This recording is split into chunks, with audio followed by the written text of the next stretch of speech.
Bonjour à tous, aujourd'hui on se retrouve pour une analyse sur le Bitcoin, sur Pendle, c'est bientôt selon moi le moment d'acheter. On va revenir aussi du côté Atom, Bottom proche, peut-être des illusions, on va revenir dessus. Ether aussi intéressant à regarder, on ira voir Solana, potentielle explosion, bref, on est parti, let's go. Je veux commencer par le cas de Pendle, toujours dans sa tendance baissière, qu'on a bien anticipé. Vous allez voir, là, c'est des cas d'école SMC. Donc là, vous voyez la position un peu sur hyper liquide. Donc intéressant, je voulais juste vous montrer. Ici, qu'est-ce qu'on a? On a du coup une tendance baissière que vous voyez. Elle est très claire, très claire, cas d'école. Hop, on baisse, on revient dans le dernier bloc. Donc là, d'habitude, c'est rouge. Hop, je vous le mets en rouge. Il n'y a pas de confusion. Hop, on va plus bas. Ce bloc-là, bon, on est pas revenu dedans, on est revenu dans l'imbalance, mais on va plus bas. Ainsi de suite, ainsi de suite. Ici, on est revenu parfaitement dans le bloc rouge et avec la règle des 30. Je vous rappelle, la règle des 30, c'est la time frame dans laquelle vous observez votre POI. Ok, donc ça, c'est quelque chose qu'on apprend aux élèves de l'école Chazette Composite. Je vous l'explique juste ici. Dès que vous repérez une zone d'intérêt, point of interest, une POI, donc que ce soit une supply, bloc aussi à l'origine de la baisse. Du coup, donc, hop, soit c'est une POI, c'est ça, donc le bloc baissier à l'origine de la hausse, ou inversement, du coup, comme ce qu'on a ici. Ou bien on a une imbalance, ok, donc ça peut être hop une FVG, ok. Si vous avez ça et que vous voulez trader ce pattern-là entre guillemets ou la réaction du prix dans cette zone-là, vous allez prendre la time frame dans laquelle vous avez repéré cette zone et la diviser par 30. Le daily, c'est un jour, je peux pas le diviser par 30. Une journée, c'est 24 heures, 24 divisé par 30, non, ça me donne pas un nombre complet. Du coup, je vais mettre en minutes, je vais mettre du daily, du coup, c'est pas du 24 heures, mais je vais faire 24 fois 60, ça me donnera le nombre en minutes et je vais diviser par 30. Bref, ça nous ramène à, ça nous fait 48. Quand je divise une journée divisée par 30 avec la règle des 30, ça me donne la time frame 48. Je vais aller en 45, ça va être plus simple. Du coup, ce que je vais voir, c'est que cette POI que j'ai repérée en daily, je vais aller, grâce à la règle des 30, dans une time frame 30 fois inférieure à peu près, et je vais observer si j'ai un pattern. Ici, le pattern que je veux voir, c'est la distribution, parce que je vais aller plus bas. Et c'est exactement ce qu'on va observer. On va observer une création de résistance, liquidation pour aller plus bas. La tiers est ici, la tiers a déjà été récupérée, mais on en reparlera, ne vous inquiétez pas. Mais c'est exactement ce qu'on a eu. Création d'une distribution et parfaitement, on est revenu dans ma supply daily. Donc là, la distribution, qu'est-ce que c'est? C'est création d'une résistance, création de liquidité, liquidation pour aller plus bas. Ok. Donc là, on a l'inversion de la structure aussi. On casse le dernier point bas. À partir d'ici, on rentre. Voilà. Vous allez voir qu'ici, j'ai un trade avec un RR de 11 qui est en cours, avec un stop loss qui était ultra tight, ultra intéressant. J'en ai même lancé un ici avec un RR de 27. Je vais vous montrer juste après. Mais c'est assez intéressant parce que là, le gros pattern de distribution qu'on a ici, on l'a eu ici en fait. Vous voyez, donc c'est vraiment fractal le marché. C'est brique dans brique, ça s'imbrique et c'est ce que je vois dans du daily, dans du 45 minutes, etc. C'est toujours la même chose. Pareil ici. Du coup, là, j'ai observé pareil une supply. Et là, j'ai une création d'une trendline, création d'une liquidité, une touche, deux touches, trois touches, je liquide pour aller plus bas. Donc c'est magnifique. Pour les plus sceptiques, sachez que ça a été partagé. Donc là, vous avez vu, là, je fais le suivi. Hop, je vous le montre juste ici. Là, je l'avais montré parfaitement cette distribution. Donc, voilà, je l'avais indiqué en plus juste ici, mini distrib à ce niveau-là pour aller beaucoup plus bas. C'était magnifique. Ce que je fais aussi, c'est poser des quiz aux élèves. Donc, bon, quand ils ont lu les ressources, regardez les 40 heures de vidéo à disposition, etc. Ce que je fais, c'est que j'aime bien faire... là, je suis en train de préparer un peu une encyclopédie avec des exemples concrets. Là, je leur ai partagé une charte un peu nue de Pendle et je leur ai demandé qu'est-ce qu'ils pensaient. Ok. Et c'est à la suite de cela que je leur ai partagé l'analyse avec la distribution, etc. Donc, c'est pour vous montrer que, là, je vous le dis, je le vois, mais c'est que je l'ai vu en amont. C'est pas parce que ça s'est produit que je vous dis que ça c'est arrivé. Donc, voilà, c'est quelque chose que j'ai partagé aussi dans l'école, pas pour prendre le trade spécialement, pour shorter, pour gagner, non, bien pour comprendre comment le marché se déplace et comment vous pouvez utiliser en fait ces patterns-là qui se répètent à bon escient et à votre avantage, comme ce qu'on a eu ici. Donc, là, pour les élèves, on a parlé de plein de distributions, plein de trucs. Là, ça donne un truc concret. C'est pas la distribution parfaite que je vous ai déjà expliqué où on crée une résistance des EQH et on liquide. Vous verrez que ce sera jamais parfait, mais ça vous montre un cas concret et comment on peut se positionner en conséquence. Et ce sera toujours différent. Et au fur et à mesure, tu construis un peu ton socle de compréhension, d'exemple, et après, tu auras ton setup type que tu vas continuer à prendre et prendre et prendre. Voilà, c'était la parenthèse Pendle. Et du coup, là, la position, ce que je tente une continuation baissière. J'ai réussi à choper un peu le top, on va dire, potentiel. Donc là, on a récupéré la tiers. Ça veut dire quoi? Avec la gestion de la tiers, dès qu'on l'a récupéré, personnellement, je n'ai pas bougé le stop loss, j'ai laissé sur les highs. Voilà, mais là, le stop loss est bougé ici. Vu que là, on a fait un nouveau high ici, donc là, le dernier high était toujours là. Donc là, on l'a ici. Tant qu'on fait pas de bottom ici, bah, je pourrais pas déplacer mon stop loss là. En gros, je veux que on ait un truc comme ça. si jamais là, je suis toujours pas plus bas, mon stop loss est toujours là. Je le déplacerai au high le plus bas dès qu'il sera confirmé avec une cassure, ok, qu'on soit clair. Le but, c'est de viser une continuation baissière sur du daily, on l'a dit. Donc là, on a bien retracé. Je m'attends à ce qu'on vienne potentiellement chercher ici. Et ce sera potentiellement chercher ce niveau-là. J'ai aussi repéré une trendline. Du coup, une touche, deux touches, trois touches. Un support. On pourrait peut-être retrouver de la force dessus, mais ensuite pour le liquider. Et en fait, ici, ça pourrait être le bottom. Donc ça arrive souvent où, donc hop, V bottom. Et souvent, quand on a le V bottom, hop, on va monter en trendline. On va remonter ici, distribuer et ensuite repartir. Et là, on va créer une jolie zone de liquidité pour qu'il y ait assez de contrepartie pour la smart money pour qu'elle se positionne et repartir. Donc là, ça, c'est un scénario que je n'exclus pas. Ok, repartir d'ici. Donc il y aura des prises de profit à ce niveau. Par contre, je sais qu'il y a aussi une forte probabilité qu'ici ça ne soit pas un bottom et qu'on aille plus bas. Et dans ce cas-là, ça me permettra d'avoir vendu mes pendles, de me protéger, de pouvoir les racheter plus bas. Et deux, ça me donne aussi l'indication que j'ai le temps encore de me positionner sur pendle parce que pendle c'est une valeur qui est intéressante. Ça a fait beaucoup de bruit dans l'année 2023-2024 pour sa grosse performance. Et certes, si ça fait une grosse performance, bon, ça ne veut pas dire que c'est forcément un bon projet. Mais là, en l'occurrence, c'est un bon projet. Ça vous donne l'opportunité de rentrer à des meilleures valorisations. Donc là, je vois que on a un market cap quand même déjà de 450 millions. On va potentiellement attendre des zones plus basses et on pourra attendre en dessous des 1,80. Et concrètement, si on regarde sur du mensuel, donc là, on est revenu pile poil à peu près ici. On est vraiment très proche des bottoms, quoi. On est vraiment très proche. Concrètement, on peut revenir, si on revient ici, c'est très cohérent, on revient sur les niveaux de Fibonacci. Donc c'est intéressant. Il faudrait juste entourer la demand ici. Il faut la mettre en rouge. Ce que je pense avant de repartir et pour qu'on ait une grosse impulsion, c'est comme d'habitude, et c'est ce que je vais faire. On va attendre une accumulation. On va attendre vraiment une phase où ça stagne. Ok. Avant de repartir, voilà, on veut une phase. Soit ça décroît, ça stagne et ensuite on repart. Ça sera jamais un truc où, genre, je reviens, je repars. Ok.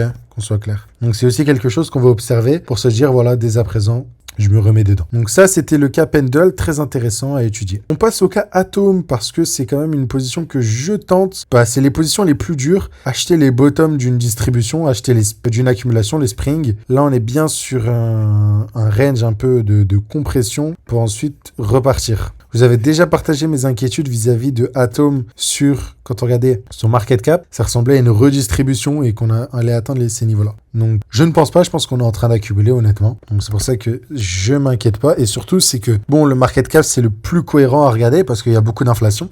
En tout cas, il y avait beaucoup d'inflation. Là, il y en a un peu moins, ça reste toujours important. Ici, on est toujours dans cette figure globale de triple bottom. Et là, on est en train de faire un excès baissier pour piéger tout le monde et repartir. Ok. Donc, ce dont on peut observer, et est-ce que le bottom a été touché à ce niveau-là? Au final, pas trop. Pas trop. Mais on voit que il semblerait que c'est assez proche. On risque de liquider ce niveau-là pour ensuite repartir. Personnellement, je voulais juste vous faire l'update pour vous dire que là où mon scénario s'invalide, ok, vis-à-vis de ce trade-là, où je suis rentré environ au 4,80, ok, sur ce trade. Le scénario s'invalide pour moi à 2,91. Donc voilà, à moins 40% de pertes, ce qui est quand même conséquent, vu la position que j'ai pris. Mais voilà. Pourquoi je pense qu'on peut venir chercher ces lots-là qui, en réalité, hein, on parle de lots, mais ils ont vraiment pas leur importance. C'est des lots qui datent de 2020, qui sont vraiment, entre-temps, ceux qui sont rentrés là, ceux qui ont mis des stop-loss, etc.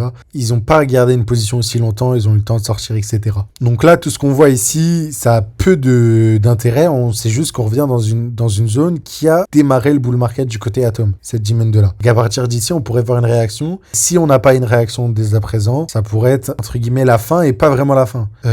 Techniquement, ce serait la fin. Mais comme vous le savez, on est dans les crypto-monnaies. On peut prendre moins 90% et le lendemain repartir sur un x10. Okay, c'est une classe d'actifs assez particulière. On parle pas d'une action. Dès qu'elle va à la cave, c'est que voilà, l'entreprise, c'est finito et les probabilités que ça se relève, voilà, elles sont proches de nul. Côté crypto, c'est différent. Donc, je dis souvent quand on investit en spot, notamment sur Atom, le scénario d'invalidation, c'est 0. C'est soit on sort en x10, soit c'est 0. La plupart du temps, c'est ce qu'on vise. Quand je dis 0, c'est que là, tu vas hold le Atom aller pendant 6 mois, 1 an, et si dans 1 an, toujours rien et toujours pas de performance, bah voilà, tu prends tes pertes, tu sors et basta. Ici, c'est ce que on va essayer de voir. Forcément, je laisse jusqu'à fin 2024 à Atom. J'ai envie de voir une structure d'accumulation de week-off. Donc, je veux un mouvement. Donc là, le mouvement, il est volatile à la baisse. On peut encore avoir un peu. Je vais avoir aussi un mouvement volatile à la hausse avec un retest de ce niveau-là et on repart. Et ça, j'ai envie de le voir au moins dans l'année 2024. Au moins qu'on réintègre, qu'on revienne sur les 7-8 $. En tout cas, on sait que le rééquilibrage va avoir lieu et que tant qu'on ne casse pas techniquement ce niveau-là, l'accumulation, elle n'est pas validée. Là, pour moi, on est sur une accumulation. Pour qu'on la valide, il faut qu'on casse par le haut et qu'on parte. Mais après, bon, vous avez compris. C'est dès que ça se produit, c'est là qu'on dit c'est valide. Nous, on essaie d'être avant-gardistes, d'être là avant que ça se produise pour pouvoir profiter du mouvement de si jamais c'est réellement le pattern qui est en cours. Ok ? Donc ça, c'est très important de noter. Mais là, en fin 2024, on va voir une réaction du prix un peu violente à la hausse. Le sentiment ne bougera pas. Ok ? Le sentiment ne bougera pas. On sera toujours pessimiste. On aura toujours envie de capituler. Ça, c'est clair. Mais voilà. Ce que vous devez aussi noter, c'est que là, pour le coup, là, le marché sur Atom devient un peu trop évident. Quand je dis trop évident, c'est que là, depuis mars 2024, c'est beaucoup trop évident de trader le Atom.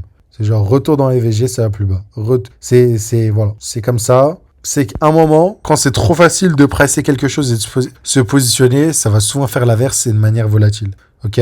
Quand je vous dis ça, c'est, vous voyez, on fait que baisser, que baisser, que baisser. À un moment, certes, on n'est toujours pas sorti, on remontera pas là-haut, mais vous voyez une réaction de prix qui est quand même assez violente derrière. Pour rattraper. Donc c'est ça qu'on veut voir, mais il faut que ça soit accompagné, voilà, doucement, qu'on remonte, et qu'on puisse casser vers le haut ce pattern-là. Sinon, ça invalidera. On parle quand même d'un trade qui peut durer 1 an à 2 ans. Une échelle de temps, voilà, quand même assez longue. Donc voilà, moi je dirais 1 an environ. Voilà, au moins tout ce temps-là. Mais d'ici là, en tout cas d'ici 2024, je vais voir quand même une réintégration du range. Ok ? Au moins une réintégration. Côté Atom, toujours très très bullish sur le long terme, les fondamentaux, les métriques, etc. On est revenu, comme on a dit ici, hop, dans la zone d'achat long terme mensuel qu'on doit tenir. En tout cas, on est revenu très proche. Et quand on regarde sur le court terme, ce qu'on traite ici d'ailleurs, c'est plutôt bearish. Voilà, c'est que on est revenu dans l'imbalance. Ok, cette imbalance ici, on a distribué un peu comme BTC à ce niveau-là. Donc on est toujours baissier. Là, comme d'hab,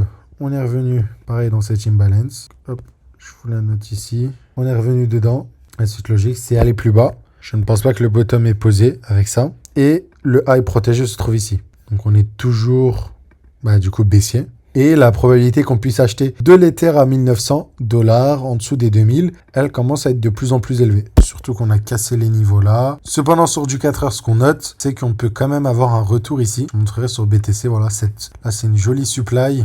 Ok, qu'on pourrait venir chercher. Tant qu'on ne casse pas ce niveau-là, on est toujours baissier du côté ETH, malheureusement. Mais en tout cas, ça nous offrira des meilleures zones d'achat. Et c'est intimement un peu corrélé à BTC. D'ailleurs, cette supply-là, vous verrez, c'est quelque chose d'assez intéressant. C'est là où il y a eu ce qu'on appelle le transfert de valeur. Donc, vous connaissez la dumb money, les retail, quand ils trade un peu ces patterns-là, c'est cassure de la résistance pullback. Au pullback, on achète. Et grâce à tous les achats des retail, la smart money a pu se positionner. Donc, c'est là où elle a injecté ses ordres. Et du coup, c'est à ce niveau-là où on va voir si jamais on revient. Déjà, une belle entrée, ok, et une belle réaction du prix. Et d'ailleurs, on le voit très bien, hein, l'injection d'ordre, quand je vous mets le profil de volume à gamme fixe, il a lieu à ce niveau-là. Donc, ça semble cohérent. On avait aussi, ce pic de volume-là qui a bien fait réagir le prix. Voilà, c'est des zones qui peuvent vous aider à repérer vos POI. Comme on l'a dit, on veut voir une distribution si on veut bien se positionner. Personnellement, je pense qu'ici, même sans distribution bien claire, simple niveau comme ça pourrait être intéressant pour ensuite repartir. En tout cas, sur Ether, ça semble stagner et je vois pas de trade à prendre ici, de réelle direction pour être honnête, ça semble revenir ici. On n'oublie pas, le niveau là n'étant pas cassé, on peut toujours garder une part d'optimisme et se dire qu'on est juste en train de réaccumuler dans ce bloc là et que du coup, ce fameux high protégé n'est que très court terme, de courte durée et qui va vite être invalidé et qu'on risque de le casser pour aller plus haut. Ok, ça pour le coup là, je peux vraiment pas dire grand chose. Ce que je peux dire par contre, c'est que je penche plutôt vers le côté baissier et j'aimerais bien avoir un scénario un peu, donc là je conflue les deux, mais voilà, genre un retour dans la demand que je vous ai indiqué. La demand c'est à peu près tout ça quoi. C'était un peu en dessous on avait dit en mensuel, mais c'est ça. Mais je veux voir du coup entre ce bottom là et ce bottom là un peu plus haut et je veux voir sur un peu le RSI du coup un excès un peu baissier. Là ce sera intéressant. Donc bon, avant que ça arrive, du coup faudra attendre un peu et on a du temps. Mais voilà, un truc comme ça me rendrait plutôt confiant. Et comme je vous l'ai dit, avant de redémarrer une machine, bah voilà, faut la charger. Ok, bien, je vous dis bien ça, entre guillemets. Faut charger la machine. Et souvent, on veut voir du coup des longues baisses et des périodes où ça stagne avant de repartir. Comme ici, baisse, stagne, ça repart. Ok, donc là, pareil ici, baisse, on stagne quoi. À peu près, on reste un peu dans le même range, on repart. Ainsi de suite et ainsi de suite. Et inversement. Donc sur Ether, voilà un peu le sentiment et l'analyse. Côté BTC, c'est à peu près pareil, j'ai envie de vous dire. Le high protégé ici avec cette distribution. Ok, à ce niveau-là. On est revenu dans ce niveau-là, mais on n'a pas touché la supply. Et la supply, c'est la même. C'est qu'en fait, c'est une ancienne résistance où tout le monde a, entre guillemets, quand on a eu le breakout de la résistance, en gros, bah, tout le monde s'est mis à long le breakout. Et ça permet à la smart money d'avoir de la contrepartie. Je suis sûr que si je regarde le profil de volume à gamme fixe, on doit avoir un pic de volume à ce niveau-là. Donc, ouais, on en a un ici aussi. Donc, voilà, intéressant à noter, tout simplement. Donc voilà, on l'a vu aussi sur le profil de volume à gamme fixe, tout simplement. Donc, à voir aussi. Ici, j'avais un peu un biais bullish. Mais bon, là, mon incertitude témoigne un peu du marché. On sait vraiment pas dans quelle phase on est. J'ai jamais vu un truc range aussi longtemps sur BTC. Vraiment, ça faisait longtemps.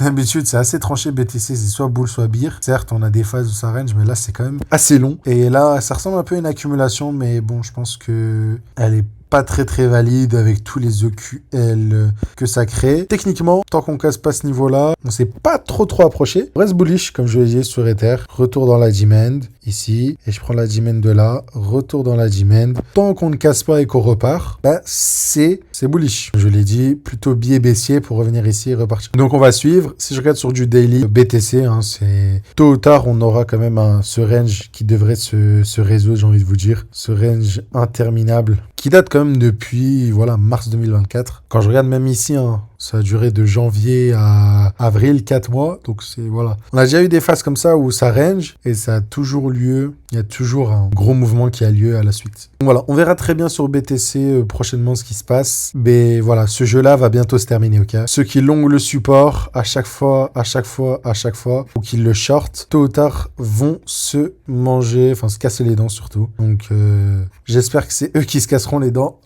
Mais voilà, on sait très bien que même ici, ceux qui vont racheter pourront se faire rect assez facilement. Genre sur BTC, on l'oublie pas. Sur Ether, c'est pour ça qu'on est dans une phase assez particulière. Sur Ether, c'est bullish et on est très proche du mensuel et j'ai envie de dire qu'on a moins de crainte à avoir vis-à-vis d'une baisse, ok? Mais sur BTC, on a vraiment ce niveau-là mensuel et on peut même revenir jusque cela, toutes ces imbalances. Et pour le coup, c'est pas pour autant que BTC ne sera pas bearish. Et du coup, là où on peut se poser la question, c'est qu'est-ce que ça va donner sur les alts? Et là, ce sera intéressant. Est-ce que pour la première fois, on aura une certaine décorrélation et Ether va continuer sa structure long terme et va revenir dans sa demand, même si BTC va perdre, tu regardes, hop, BTC va perdre moins 35. Est-ce que BTC va perdre, ETH va perdre le x2?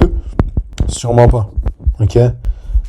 Ça le ramènerait où? Voilà quoi. Est-ce qu'il arriverait à surperformer le BTC? Bah, j'espère en tout cas pour quand même garder ce niveau-là qui est ultra important. Et encore une fois, sur BTC, je vous le dis, on est vraiment...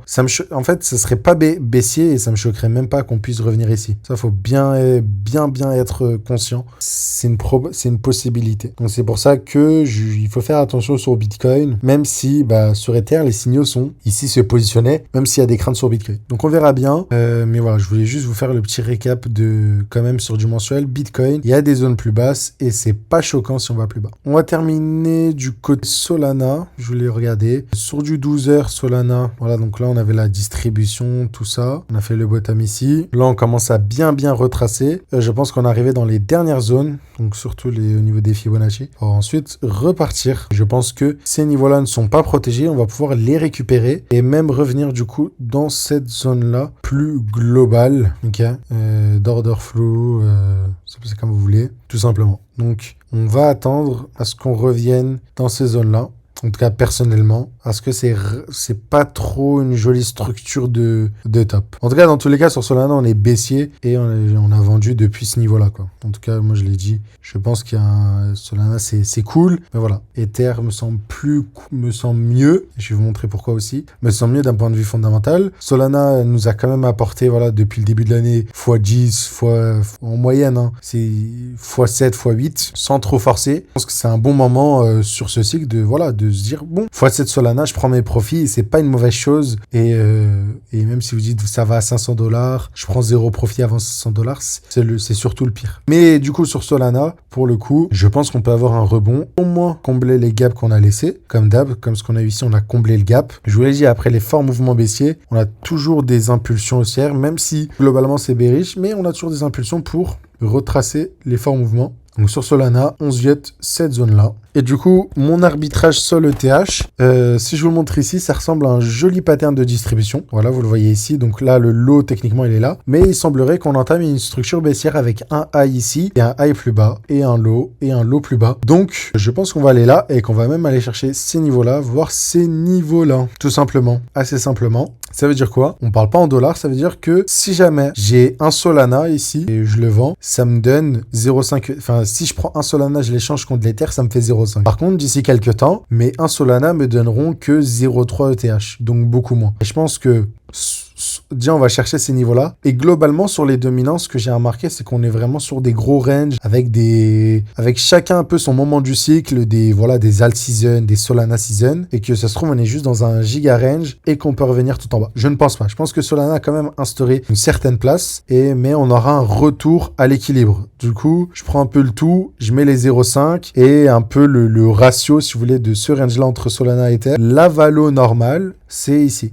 Et du coup, entre guillemets, quand je suis au-dessus de cette moyenne, j'arbitre. Donc là, on est au-dessus, j'arbitre. Et quand on sera en dessous et dans l'excès, j'arbitre. Donc là, c'est intéressant, on est bien en dessous de la moyenne. On stagne, on range, on accumule, entre guillemets, pour repartir. Là, on distribue pour repartir aussi. C'est dans ces zones-là où il y a des arbitrages qui sont potentiellement intéressants à faire. Et cet arbitrage-là, il n'est pas bloqué à un Solana Maxi ou un Ether Maxi, c'est en fonction de ce que vous voulez. Si je suis un Solana Maxi, il n'y a aucun mal à se dire que je pense que Ether va surperformer, donc je vais changer en Ether pour avoir la possibilité d'acheter plus de Solana. Okay, et inversement, je suis un Ether Maxi, entre guillemets, où je préfère Ether, il n'y a aucun mal à changer mes Ethers en Solana parce que je pense qu'on aura une surperformance et qu'on a un excès baissier ici. Donc ça, c'est aussi intéressant qu'il ne faut pas négliger. Et donc voilà. Donc là, vous avez à peu près la zone sur Solana, on a dit à peu près à l'équilibre à 0,3 qui correspond à la tiers. Et voilà. Donc, il y aura, si on revient assez bas, qu'on stagne et qu'on accumule, il y aura un coup à jouer, je pense, que sur notre ami Solana. Donc voilà. Bon, la vidéo a été très longue. On se retrouve demain, 6h30, pour la suite de l'analyse. Donc voilà. N'oubliez pas, vous pouvez rejoindre l'école dans la description. Moi, réserver un appel si ça vous intéresse, de poser les questions, de voir si l'accompagnement vous correspond. Et sur ce, je vous souhaite tous une agréable journée. Faites attention à vous. À très vite.